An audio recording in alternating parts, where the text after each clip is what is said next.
हा चित्रपट आहे असंभव, ज्याच्या सुरुवातीला आपण मानसीला पाहतो, जी की आता झोपलेली असते. पण तिला एक स्वप्न पडतं की ती एका मोठ्या आलिशान हवेलीत झोपलेली आहे आणि तेव्हाच ती झोपलेली असताना कोणीतरी तिच्या पोटात चाकू मारतो. आता हा सीन इथेच कट होतो आणि पुढे आपण आदित्य देशमुखला पाहतो. हा देशमुख ग्रुप ऑफ इंडस्ट्रीचा CEO असतो, जी कंपनी मोठमोठे कंस्ट्रक्शन बांधण्याचं काम करत असते. आणि नुकतंच आदित्यच्या कंपनीला नैनिताल येथे एक स्टेडियम बांधण्याचं काम मिळालेलं असतं, ज्यामुळे हे स्टेडियम बांधण्यासाठीचं जे प्रेझेंटेशन असतं ते देण्यासाठी मानसी आदित्यच्या कंपनीत येते. कारण मानसी आर्किटेक्ट असते आणि तिला या स्टेडियमच्या डिझाईनसाठी हायर केलेलं असतं. आता मानसी आदित्यला स्टेडियमच्या डिझाईनचं प्रेझेंटेशन देते व आदित्यला ते आवडतं देखील. तसेच हा प्रोजेक्ट पूर्ण होईपर्यंत आदित्य मानसीला त्याच्या कंपनीतूनच काम करण्याची ऑफर देतो, जी ऑफर मानसी मान्य करते. पुढे आपण पाहतो की मानसी आदित्यच्या ऑफिसमध्येच काम करत असते, त्यामुळे रोज मानसी आदित्यच्या नजरेसमोर असल्यामुळे आदित्यला मानसी आवडू लागते. सोबतच हळूहळू मानसी व आदित्य यांच्यात छान मैत्री होऊ लागते आणि अधूनमधून तो मानसीला तिच्या घरी सोडायला देखील जात असतो. आता पुढे 3 महिने पूर्ण होतात आणि यांच्या प्रोजेक्टची सर्व तयारी पूर्ण होते व आज मानसीचा वाढदिवस असतो. त्यामुळे आदित्य मानसीला वाढदिवसाच्या शुभेच्छा देऊन तो तिला तिच्या घरी सोडायला जातो. त्यातच तो वाटेत मानसीला सांगतो की तिला नैनितालला त्याच्यासोबत काम पूर्ण करायला यावं लागेल. तसेच पुढे आदित्य मानसीच्या आईवडिलांना भेटतो, जिथे तो तिच्या आईवडिलांकडे मानसीसाठी लग्नाची मागणी करतो.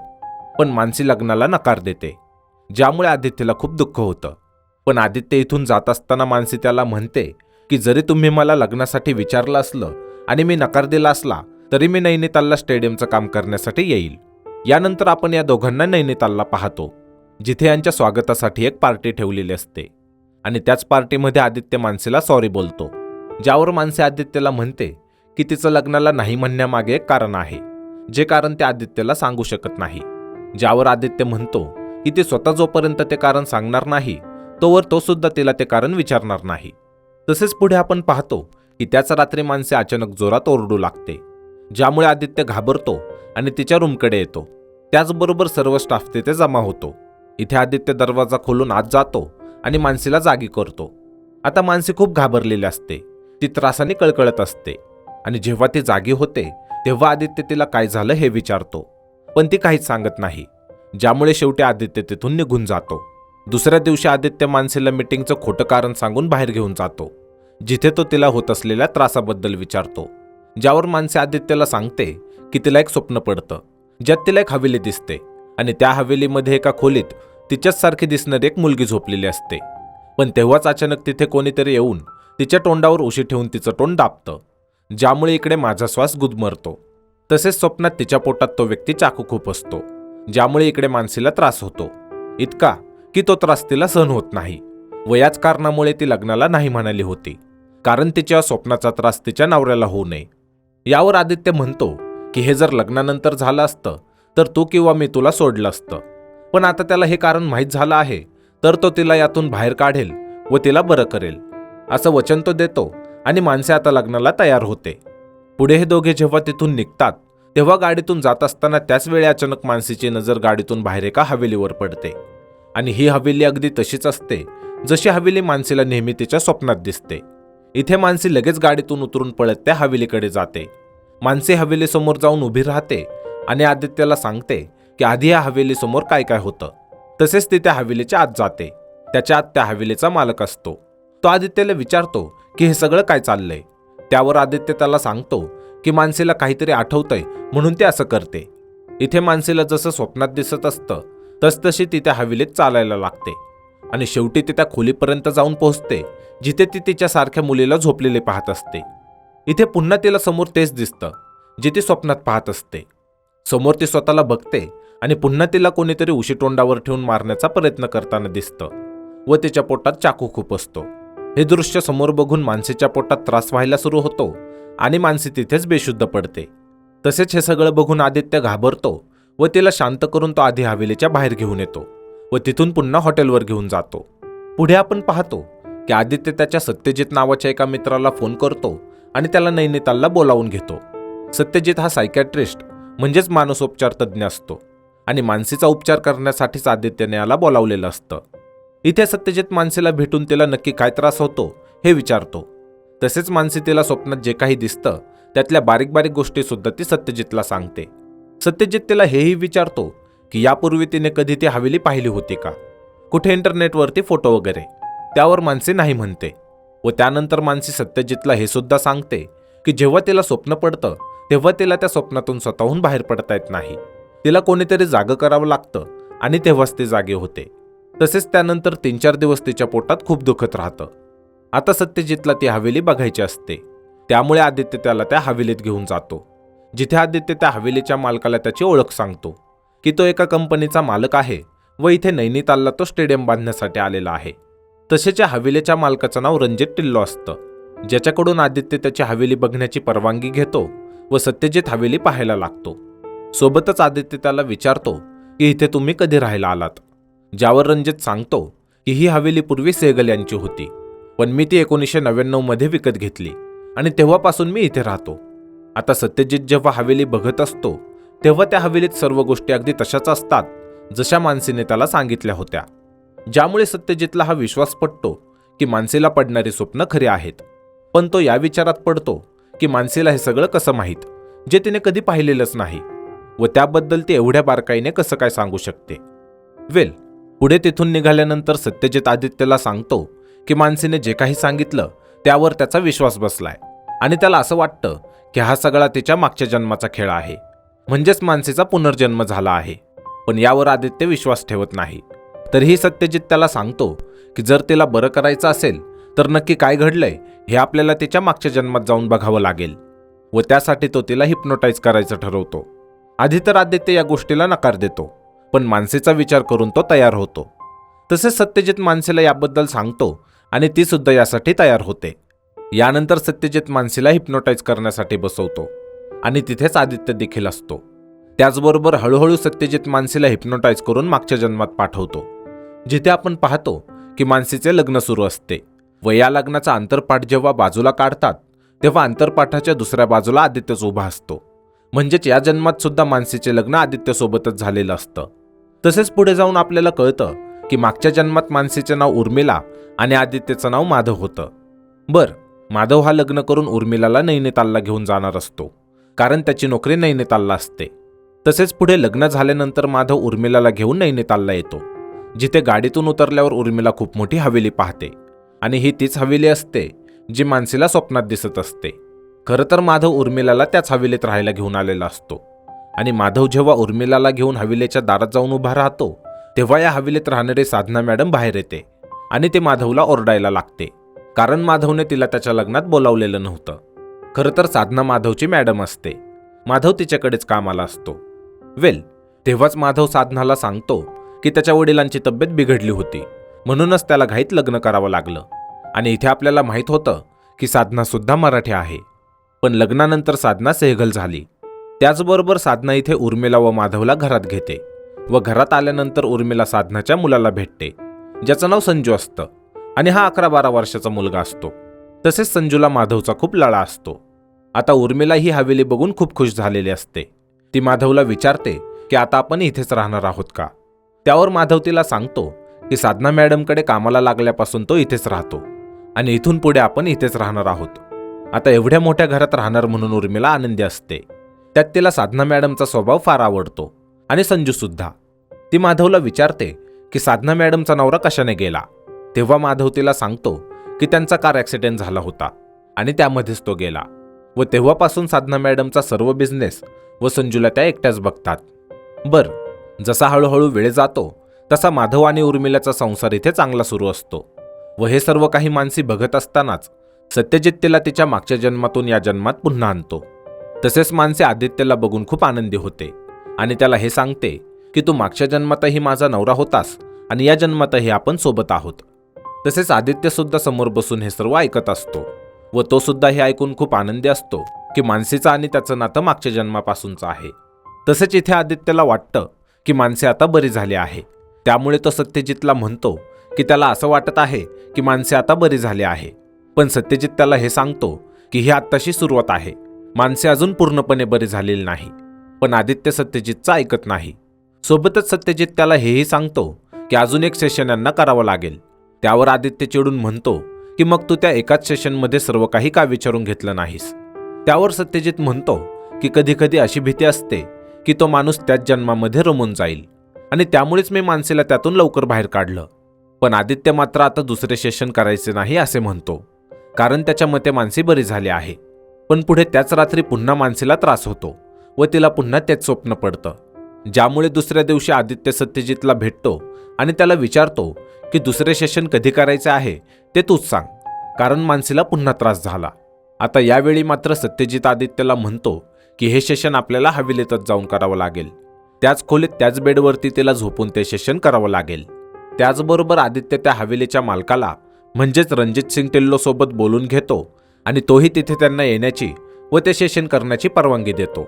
सोबतच आता सत्यजित मानसीला त्या खोलीत त्याच वेळेवर झोपून पुन्हा सेशन चालू करतो व पुन्हा मानसी तिच्या मागच्या जन्मात जाते.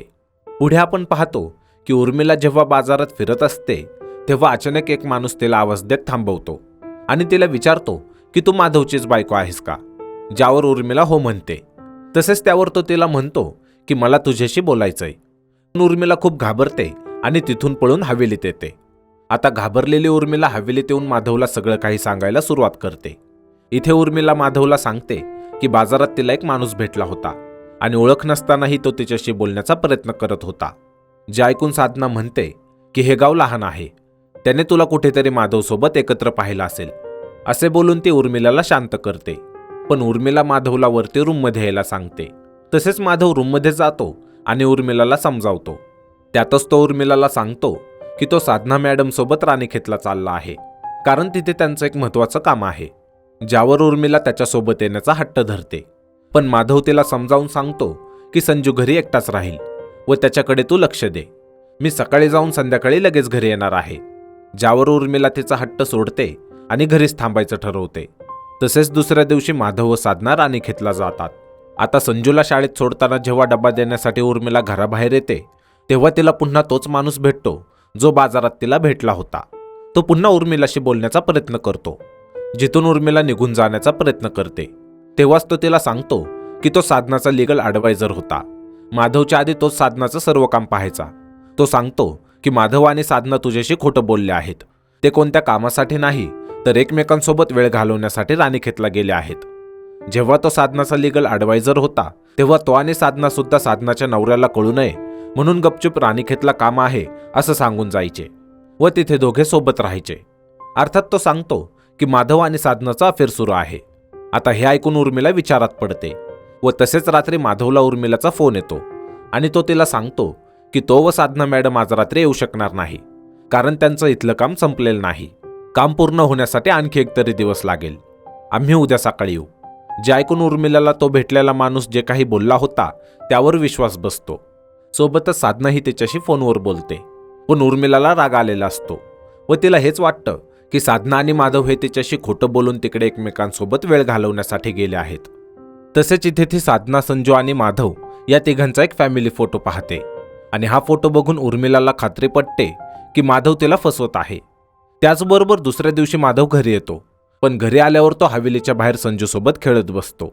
तसेच साधना वरती जाऊन उर्मिलाला भेटते आणि तिने उर्मिलासाठी राणीखेतवरून एक बॅग आणलेली असते ती तिला देते. पण साधना जेव्हा पुढे निघून जाते तेव्हा इकडे उर्मिला रागाने ती बॅग खाली फेकून देते. पुढे रात्री जेव्हा सर्वजण टेबलवर जेवण करत असतात तेव्हा सगळं काही शांत असतं. पण अचानक उर्मिला माधवला बोलते की आपल्यासाठी दुसरं घर बघा, मला इथे राहायचं नाही. जे ऐकून साधना व माधव चकित होतात. तसेच जेव्हा याचं कारण माधव तिला विचारतो तेव्हा उर्मिला काहीच बोलत नाही. ती फक्त एवढंच बोलते की दुसरं घर बघा, मला इथे राहायचं नाही, आणि ती जेवणाच्या ताटावरून उठून रूममध्ये निघून जाते.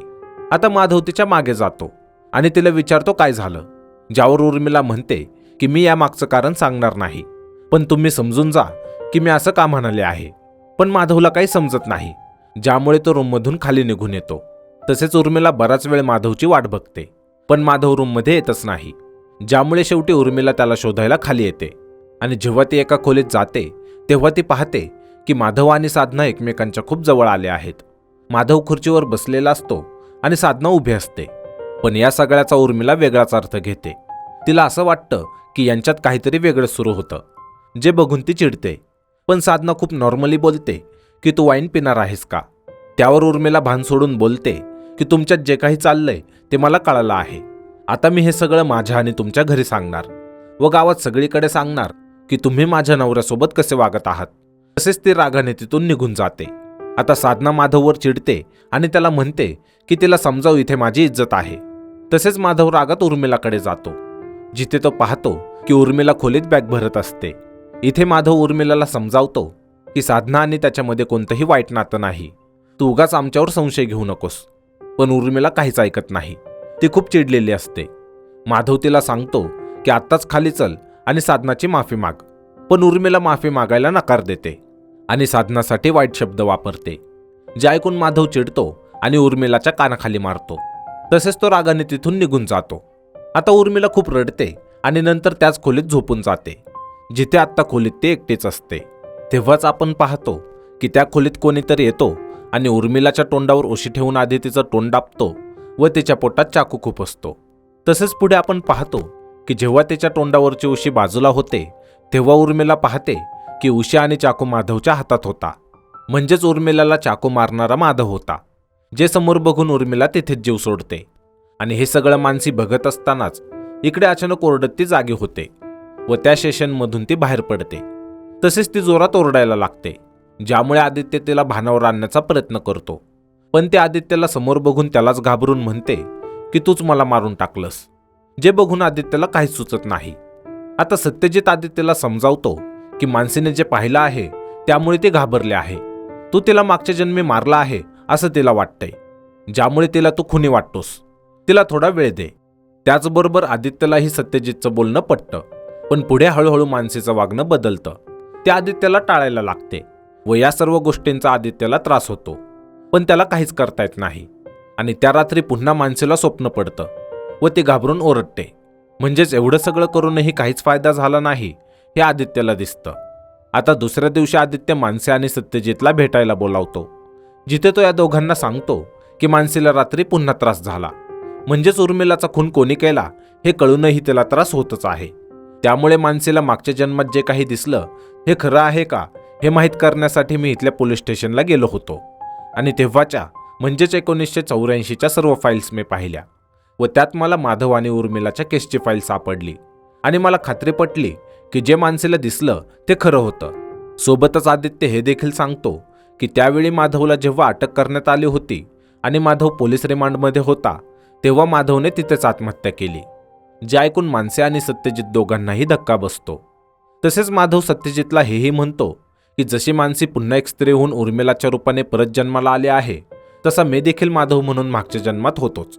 याचा अर्थ माधव म्हणजे मीच होतो आणि कदाचित उर्मिलाचा खून माधवने केला नसेल, किंवा जरी केला असला तरी नंतर नक्की काय घडलं हे बघण्यासाठी आता माझे PLR सेशन होईल. म्हणजेच आता आदित्य हा मागच्या जन्मात जाऊन नक्की काय घडलं होतं हे सांगेल.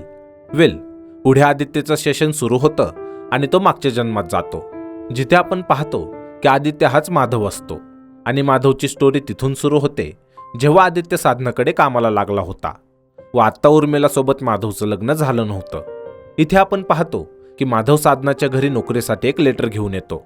तेव्हा साधना त्याची चौकशी करून त्याला कामावर ठेवते. पण माधवच्या राहण्याची सोय तिच्याच घरात करणं हे तिला योग्य वाटत नसतं. तरीही काही दिवसांसाठी साधना माधवला तिच्याच घरात राहण्याची परवानगी देते, जोपर्यंत माधवला कुठे भाड्याने घर मिळत नाही तोपर्यंत. तसेच माधव हा वकील असतो आणि साधनाकडे तो तिचा लीगल ॲडवायझर म्हणून काम करणार असतो. खरं तर साधनाची एक साधना फूड्स नावाची कंपनी असते, पण साधनाच्या कंपनीचे जे प्रतिद्वंदी असतात ते साधनाच्या कंपनीवर खोटी केस टाकतात आणि या केसमधून बाहेर पडण्यासाठी साधनाने माधवला हायर केलेलं असतं. त्याच दिवशी साधनाचा मुलगा संजू आणि माधवची सुद्धा चांगली मैत्री होते व हळूहळू माधव व साधना यांच्यातही छान मैत्री होऊ लागते. आता एके दिवशी काम करत असताना माधव साधनाला काही पेपर दाखवतो, जे बघून तिला राग येतो आणि ती रागाने सिगरेट काढून फुकायला सुरुवात करते, जे माधवला आवडत नाही. पण यावर तो तिला काहीच बोलत नाही. आता दुसऱ्या दिवशी साधना तिच्या जुन्या लीगल ॲडवायझरला बोलावून घेते, ज्याचं नाव विक्रम मेहता असतं. आणि हा तोच व्यक्ती असतो ज्याने उर्मिलाला साधना व माधवच्या अफेअरबद्दल सांगितलेलं. आणि हा आत्ता साधनाकडेच काम करत असतो.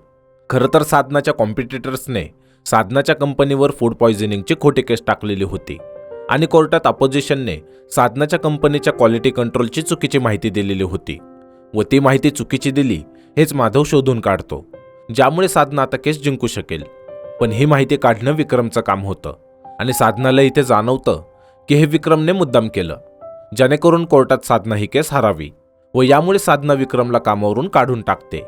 तसेच या केसमधून साधना व तिच्या कंपनीला बाहेर काढण्यासाठी ही केस ती माधवला देते आणि सोबतच ते आता माधवला दुसरीकडे कुठे न राहता तिच्याच हवेलीत राहायला सांगते. आता इथून पुढे माधव त्या घरात राहायला लागतो व माधव, साधना आणि संजू एक कुटुंब असल्यासारखं राहायला लागतात. आता ही केस हँडल करत असतानाच एके दिवशी माधवच्या वडिलांचा माधवला फोन येतो. तेव्हा ते त्याला सांगतात की त्यांची तब्येत खूपच जास्त बिघडली आहे आणि ते माधवला घरी बोलावून घेतात. तसेच माधव साधनाची परवानगी घ्यायला तिच्याकडे जातो आणि तेव्हा साधनाला माधवला काहीतरी सांगायचं असतं. पण माधवची सध्याची परिस्थिती बघता ती त्याला म्हणते की तू घरी जाऊन आलास की मग मी तुला सांगेल.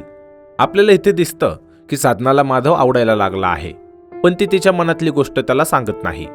उलट ती तो विषय टाळून टाकते आणि पुन्हा सिगरेट पिण्यासाठी बाहेर काढते. पण या वेळेला माधव साधनाला सिगरेट ओढण्यापासून अडवतो आणि पुन्हा सिगरेट ओढू नकोस असं सांगतो. तसेच माधव त्याच्या वडिलांकडे घरी येतो आणि घरी आल्यावर तो पाहतो की त्याच्या वडिलांची तब्येत खूपच बिघडली आहे व त्याच्या वडिलांची शेवटची इच्छा म्हणून ते माधवला उर्मिलाला लग्नासाठी बघायला जायला सांगतात.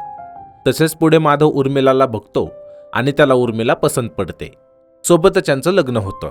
आता इथून माधव उर्मिलाला घेऊन नैनितालला येतो आणि पुढे काय होतं ते आपण आधीच पाहिलं आहे.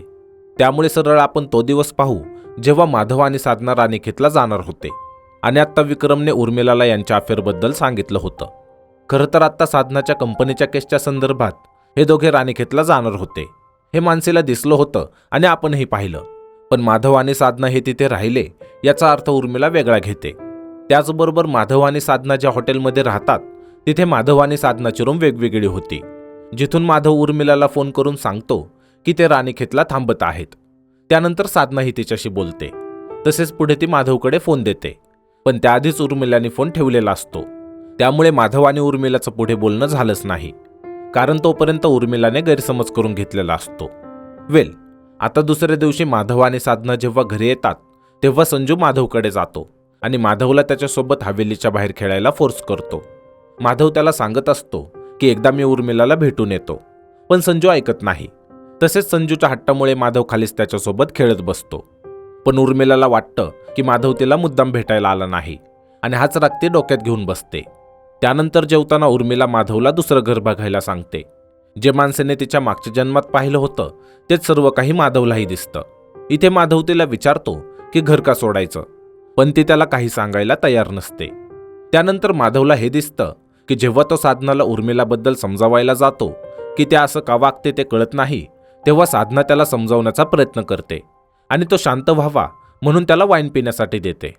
आणि ते सर्व काही चालू असताना उर्मिला मागून येते व ती या गोष्टीचा वेगळाच अर्थ काढते. तसेच माधवला व साधनाला ती धमकी देते की ती सर्वांना सर्व काही सांगेल आणि साधनाच्या नावाची बदनामी होईल.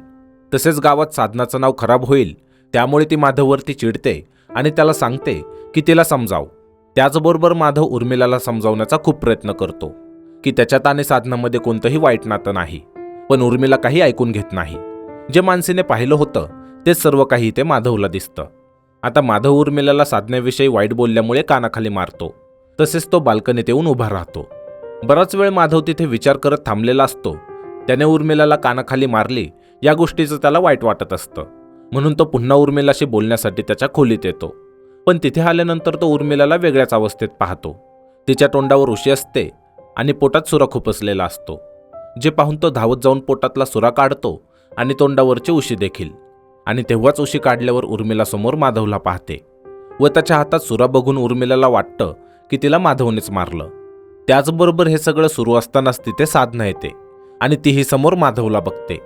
त्याच्या हातात सुरा असतो आणि समोर मेलेली उर्मिला, जे बघून साधना घाबरते व हे सर्व बघत असतानाच इकडे आदित्य जागा होतो आणि पुन्हा या जन्मात येतो. इथे तो मानसीला सांगतो की उर्मिलाला मी मारलं नाही. मानसी सुद्धा हे ऐकून आनंदी होते आणि ती पुन्हा आदित्यसोबत पूर्वीसारखी नॉर्मल वागायला लागते. पण त्या रात्री तिला पुन्हा तेच स्वप्न पडून पूर्वीसारखा त्रास होतो. आता सत्यजित, आदित्य आणि मानसी यांना कळतच नाही की एवढं सगळं करून सुद्धा अजूनही मानसीला स्वप्न का पडत आहे. माधवने उर्मिलाचा खून केला नाहीये हे समजून सुद्धा मानसीचा त्रास थांबला नाहीये. यावर यांच्या लक्षात हे येतं की जोपर्यंत उर्मिलाचा खून कोणी केला हे कळत नाही तोपर्यंत हा त्रास थांबणार नाही.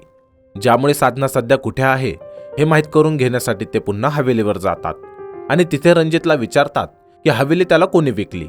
ज्यावर रणजित त्यांना सांगतो की तो फक्त एका मुलाला भेटला होता, साधनाला नाही. त्यावर मानसी आणि आदित्यच्या लक्षात येतं की तो संजूला भेटला असावा. सोबतच रणजित हे सांगतो की संजू आणि साधना हवेली विकून भारताबाहेर जाऊन राहणार होते. त्यामुळे ज्या ब्रोकरकडून त्याने ही हवेली घेतली होती त्याचा पत्ता रणजित यांना देतो. पुढे आपण पाहतो की आदित्य, मानसी आणि रणजित हे तिघे त्या ब्रोकरच्या घरी जातात. पण तिथे गेल्यावर यांना कळतं की तो तर कधीच मेला आहे आणि त्यावेळेची कागदपत्रे आता नाही आहेत. कारण जेव्हा त्यांच्या इथे पूर आला होता तेव्हा ती सगळी कागदपत्रे वाहून गेली. आता साधनापर्यंत पोहोचण्याचे सर्व मार्ग संपलेले असतात. ज्यामुळे सत्यजित सुद्धा यांना म्हणतो की आता हा विषय सोडून द्या आणि नवीन आयुष्याला सुरुवात करा. पण आदित्य आणि मानसीला ते मान्य नसतं. इथे अचानक मानसीला आठवतं की या सगळ्यातही एक माणूस असा आहे की जो या सगळ्या गोष्टींची यांना माहिती देईल आणि तो म्हणजे साधनाचा नोकर पुरणसिंग, ज्याचा पत्ता काढून हे तिघे त्याच्या घरी पोहोचतात. आता पुरणसिंगला भेटल्यावर हे त्याला सर्व काही समजावून सांगतात. तेव्हाच पुरणसिंग यांना सांगतो की माधवने जेव्हा जेलमध्ये आत्महत्या केली त्यानंतर साधनाही खचून गेली. तिने तिच्या बिझनेसवरचं सर्व लक्ष काढून टाकलं आणि सगळं संपून गेलं. तसेच संजूने सुद्धा पुरणसिंगला कामावरून काढून टाकलं. आता या सगळ्या बोलण्यात त्यांना माहीत होतं की 40 वर्ष पुरणसिंग साधनाला भेटला नव्हता, पण मागच्याच आठवड्यात तो साधनाला भेटला. हे ऐकून आदित्य त्याच्याकडून साधनाचा पत्ता घेतो आणि दुसऱ्या दिवशी तिच्याकडे जायला निघतो. पुढे हे एका वृद्धाश्रमात जातात जिथे साधनाला ठेवलेलं असतं. पण इथे यांना माहीत होतं की साधना कोणाशी काहीच बोलत नाही. तरी हे जेव्हा तिच्या खोलीत जातात तेव्हा तिथे फार वेगळं दृश्य असतं.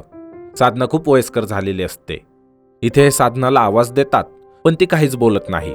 ज्यामुळे सत्यजितला असं वाटतं की तिचं वय आता खूप झालंय आणि जरी हिने उर्मिलाचा खून केला असला तरी तिला आता काय शिक्षा देणार, असं म्हणून हे तिघे तिथून निघतात. पण तेवढ्यात साधना सिगरेट काढते आणि पेटवते, जे बघून आदित्य तिच्या समोर येतो व जसं माधवने तिला सिगरेट ओढण्यापासून अडवलं होतं तसेच आदित्य इथे साधनाला अडवतो. ज्यामुळे साधना हे ऐकून त्याला ओळखते. आता आदित्य तिला सर्व काही विचारायला सुरुवात करतो. तेव्हा तिला जसं जे आठवतं तसे ते सांगायला लागते.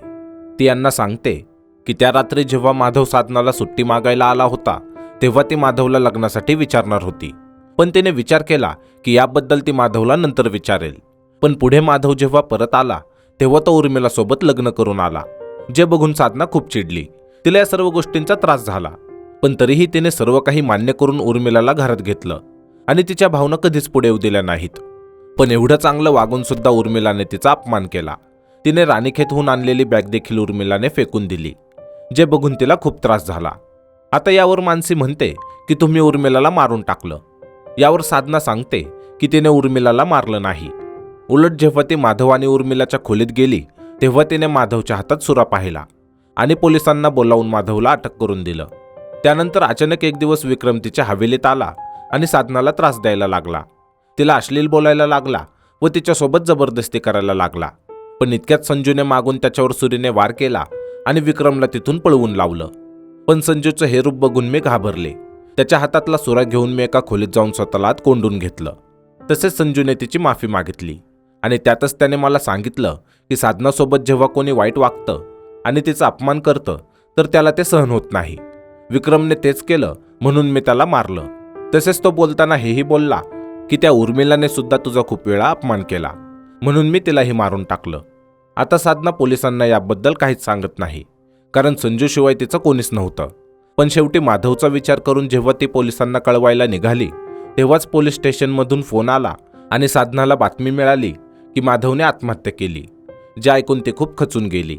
आता हे सगळं ऐकून मानसी साधनाला विचारते की आत्ता संजू कुठे आहे. हे ऐकून साधना तिला काहीच आठवत नसल्याचं नाटक करते आणि मानसीच्या ते लक्षातही येतं. पुढे आदित्य आणि सत्यजित या वृद्धाश्रमात चौकशी करतात की साधनाला इथे कोण घेऊन आलं होतं व कोणी तिला इथे भेटायला येतं का. तसेच साधनाला काही आठवावं म्हणून ते तिला हवेलीत घेऊन येतात आणि हवेलीत आल्यावर सत्यजित साधनाला हवेली दाखवण्याची परवानगी रणजितकडे मागतो. पण त्यावर रणजित म्हणतो की हे दाखवून सुद्धा जर त्यांना काही आठवलं नाही तर. तेव्हा सत्यजित म्हणतो की जर नाही आठवलं तर मी साधना मॅडमला माझ्या घरी घेऊन जाईल. आणि यावरूनच आदित्य आणि मानसीचे भांडण सुरू होतं. मानसी त्याला म्हणते की हिने मागच्या जन्मात आपलं आयुष्य खराब केलं होतं आणि त्यावर तू तिला घरी घेऊन जायचं म्हणतोस. ज्यावर आदित्य म्हणतो की तिने नाही तू आमच्या लाईफमध्ये येऊन आमचं आयुष्य खराब केलं. मी, साधना मॅडम आणि संजू एक फॅमिली होतो. तू मध्ये आलीस आणि सगळं खराब केलं. यावर मानसी काही बोलणार इतक्यात रणजित म्हणतो की तूच केले, हे सगळं तुझ्यामुळेच झालं. तो मानसीला म्हणतो की तू माधवच्या आयुष्यात आली नसती तर आम्ही एक कुटुंब म्हणून राहिलो असतो. तू आले आणि तुझ्यासाठी माझ्या आईने तिच्या सर्व भावना मनातच ठेवल्या. पण एवढं सगळं करून सुद्धा तू तिला कधीच चांगली बोलली नाही. तिचा अपमान केला, तिच्याशी भांडली, तिला धमकी दिली. माधवसोबत बोलताना तू माझ्या आईसाठी शिवे वापरलीस. ते मी ऐकलं होतं आणि याच रागाने मी त्या रात्री तुला चाकू मारून तुझा खून केला. पण या सगळ्यामध्ये माधव अडकला गेला. माधवला अटक झाल्यानंतर माझी आई शांत झाली. ती कोणाशीच बोलत नव्हती. पुढे तो सांगतो की आमचा बिझनेस यामुळे पूर्ण खराब झाला. आम्ही कर्जबाजारी झालो. त्यानंतर तो साधनाला घेऊन दुसरीकडे राहायला गेला आणि बऱ्याच वर्षांनी परत तो त्याच हवेलीत राहायला आला. म्हणजे त्याचा अर्थ हा रणजित नसून संजू आहे आणि याला आधीच सर्व माहीत होतं. पण आत्ता त्याने सर्व कबूल केलेलं आहे. तेव्हाच आदित्य संजूला म्हणतो की तू सर्व काही खूप हुशारीने केलंस. पण पुरणसिंग आम्हाला भेटला आणि त्याने साधना इथे असल्याचे सांगितले व तिथेच वृद्धाश्रमात आदित्यने विचारले की साधनाला तिथे कोणी आणले. त्यावेळी त्यांनी जो नंबर दिला तो संजूचाच होता. ज्याने त्याला समजले की रणजितच संजू आहे व त्यानेच उर्मिलाचा खून केला आहे हे संजूच्या तोंडून ऐकण्यासाठी मानसीने आणि आदित्यने हे सर्व भांडणाचं नाटक केलं होतं व त्याने दिलेली कबुली मानसीने तिच्या फोनमध्ये रेकॉर्ड केलेली आहे. आता हे ऐकल्यावर संजू रागाने मानसीच्या अंगावर सुरा घेऊन जातो, ज्यामुळे आदित्य त्याला अडवण्याचा प्रयत्न करतो. पण आदित्यला मागे करून तो मानसीला मारायला पुढे धावतो. तेव्हाच साधना संजूच्या पोटात सुरा खुपसते आणि संजूला साधून बोलते की हे मी खूप आधी करायला हवं होतं, पण मी चुकले, मला माफ कर.